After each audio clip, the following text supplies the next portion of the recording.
ഇന്നലെ സംസ്ഥാനത്തെ മിക്ക ജില്ലകളിലും നല്ല മഴയായിരുന്നു. തലസ്ഥാന ജില്ലയിലൊക്കെ പല റോഡുകളും ഒറ്റ മഴയ്ക്ക് റോഡിൽ മുങ്ങിപ്പോയി എന്നുള്ളതാണ്. അതെന്താ വെച്ചാൽ ഈ മഴക്കാലം കണക്കാക്കി ചില കൺകെട്ട് വിദ്യകളൊക്കെ കോർപ്പറേഷനുകൾ കാണിക്കാറുണ്ട്. ഇത് വേനൽ മഴ ഇത്രയും തകർത്ത് പെയ്യുമെന്ന് പ്രതീക്ഷിക്കുന്നുമില്ല, അത്രയധികം മുന്നൊരുക്കങ്ങളൊന്നും നടത്തിയിട്ടുമില്ല. അതിന്റെ പണിയാണിപ്പോൾ നഗരവാസികളും താഴ്ന്ന പ്രദേശങ്ങളിലുള്ളവരൊക്കെ അനുഭവിച്ചുകൊണ്ടിരിക്കുന്നത്. കാരണം ഒറ്റ മഴയിൽ തന്നെ വെള്ളം പൊങ്ങി റോഡുകളിലെല്ലാം വെള്ളക്കെട്ടാണ് രൂപപ്പെട്ടത്. സംസ്ഥാനത്ത് വേനൽ മഴ കനക്കുമെന്നുള്ളത് തന്നെയാണ് റിപ്പോർട്ട്. വരും മണിക്കൂറിൽ തിരുവനന്തപുരം, കൊല്ലം, പത്തനംതിട്ട, ആലപ്പുഴ, കോട്ടയം, ഇടുക്കി, എറണാകുളം ജില്ലകളിൽ ഒറ്റപ്പെട്ട ഇടങ്ങളിൽ ശക്തമായ മഴയ്ക്ക് സാധ്യതയുണ്ട് എന്ന് മുന്നറിയിപ്പുണ്ട്. ഇടിമിന്നലോട് കൂടിയ മഴയ്ക്കും ശക്തമായ കാറ്റിനും സാധ്യതയെന്ന് കേന്ദ്ര കാലാവസ്ഥാ നിരീക്ഷണ കേന്ദ്രം മുന്നറിയിപ്പ് നൽകുന്നു. ഇന്നലെ വൈകിട്ട് തിരുവനന്തപുരം നഗരപ്രദേശങ്ങളിൽ അതിശക്തമായ മഴ അനുഭവപ്പെട്ടു. വിവരങ്ങളുമായി പ്രജിത്ത് മോഹൻ ചേരുന്നു. പ്രജിത്ത്, നമസ്തേ. ശക്തമായ വേനൽ മഴയാണ് ഇന്നലെ തലസ്ഥാന ജില്ലയിലടക്കം അനുഭവപ്പെട്ടത്. വിവിധ ജില്ലകളിൽ വീണ്ടും വേനൽ മഴ കനക്കും, ശക്തമായ കാറ്റ് ഉണ്ടാകും തുടങ്ങിയ വിവരങ്ങൾ. ഇടിമിന്നലോട് കൂടിയ മഴ തുടരുമെന്ന് തന്നെയല്ലേ കാലാവസ്ഥാ വകുപ്പ് നൽകുന്ന മുന്നറിയിപ്പ്? പ്രജിത്ത്.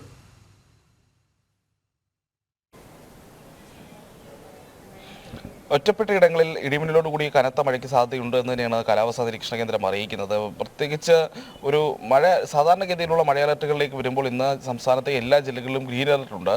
ഈ വേനൽക്കാലത്തെ സംബന്ധിച്ചിടത്തോളം ഗ്രീൻ അലർട്ട് വന്നാൽ തന്നെ ഇപ്പോൾ കനത്ത മഴ പെയ്യുമെന്നുള്ള സാഹചര്യം കഴിഞ്ഞ ദിവസങ്ങളിൽ അനുഭവം വെച്ചിട്ട് വേണമെങ്കിൽ നമ്മൾ വിലയിരുത്തേണ്ടി വരും. എന്തായാലും എല്ലാ ജില്ലകളിലും ഇന്നും നാളെയും മറ്റന്നാളും ഒക്കെയായി ഈ രീതിയിൽ ഗ്രീൻ അലർട്ട്, ചെറിയ മിതമായ മഴയ്ക്കാണ് സാധ്യത എന്നുള്ളതാണ് കാലാവസ്ഥാ നിരീക്ഷണ കേന്ദ്രം നൽകുന്ന അലർട്ടിലുള്ളത്. പക്ഷേ അത് ഫലത്തിൽ വരുമ്പോഴാണ് മഴയുടെ കാഠിന്യം എത്രത്തോളമാണ് എന്നുള്ളത് നമ്മൾ തിരിച്ചറിയുക. കാരണം കഴിഞ്ഞ ദിവസം ഒരു മണിക്കൂറിനുള്ളിൽ 77 മില്ലിമീറ്റർ മഴയൊക്കെ തിരുവനന്തപുരം നഗരത്തിൽ മാത്രം പെയ്തിറങ്ങി എന്ന് പറയുമ്പോഴാണ് അതിശക്തമായ മഴയാണ് കഴിഞ്ഞ ദിവസവും പെയ്തിറങ്ങിയത്. അപ്പോൾ സമാനമായ രീതിയിൽ സംസ്ഥാനത്തിന്റെ വിവിധ ഭാഗങ്ങളിൽ ഒറ്റപ്പെട്ട ഇടങ്ങളിൽ എങ്കിലും ഈ പറഞ്ഞ രീതിയിലുള്ള കനത്ത മഴയ്ക്ക് തന്നെ സാധ്യതയുണ്ട്. ഒപ്പം കനത്ത കാറ്റ്, 50 കിലോമീറ്റർ വരെയൊക്കെയുള്ള കാറ്റൊക്കെ വീശാനൊക്കെയുള്ള സാധ്യത മുന്നിൽ കാണുന്നുണ്ട്. ഒരു പൂർണ്ണമായ ഒരു ഇതിലല്ല, കൃത്യമായ ഒരു 50 കിലോമീറ്റർ തന്നെ വേഗത്തിൽ എല്ലായിടത്തും കാറ്റ് വീശണമെന്നില്ല. പക്ഷേ ഒറ്റപ്പെട്ട സ്ഥലങ്ങളിൽ അങ്ങനെയുള്ള കാറ്റ് വീശാനുള്ള സാധ്യതയും കാലാവസ്ഥാ നിരീക്ഷണ കേന്ദ്രം മുന്നിട്ട് വെക്കുന്നുണ്ട്. ഇന്ന് കഴിഞ്ഞ ദിവസം തിരുവനന്തപുരം നഗരത്തിൽ പെയ്ത മഴയിലുണ്ടായ വെള്ളക്കെട്ടൊക്കെ നമ്മൾ കണ്ടതാണ്. ഇന്ന് രാവിലെയും ഇപ്പോൾ വരെയും തിരുവനന്തപുരത്ത് ഒരു മൂടിക്കെട്ടിയ അന്തരീക്ഷമാണുള്ളത്. അപ്പോൾ മഴയ്ക്കുള്ള സാധ്യത നിലനിൽക്കുന്നു.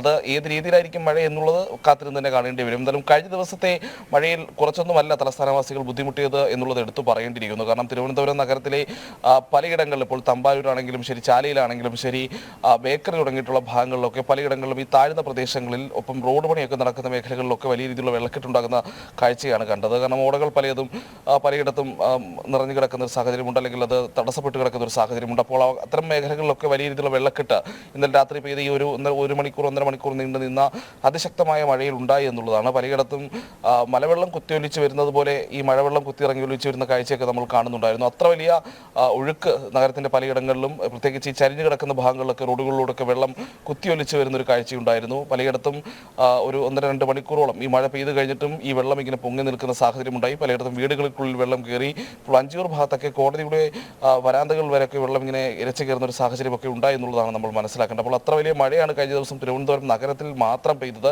സമാനമായ സാഹചര്യം തന്നെയായിരുന്നു പല ജില്ലകളിലും ഉണ്ടായിരുന്നത്.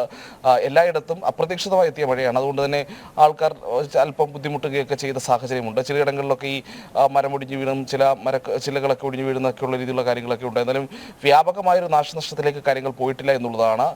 പക്ഷേ പ്രതീക്ഷിച്ചാലും കൂടുതൽ മഴ ഒറ്റ മണിക്കൂർ കൊണ്ട് പെയ്തിറങ്ങി എന്നുള്ളതാണ് കഴിഞ്ഞ ദിവസത്തെ അനുഭവം. അപ്പോൾ സമാന രീതിയിലുള്ള അനുഭവങ്ങൾ വരും ദിവസങ്ങളിലും ഉണ്ടാകുമോ എന്നുള്ള ആശങ്കയുണ്ട്.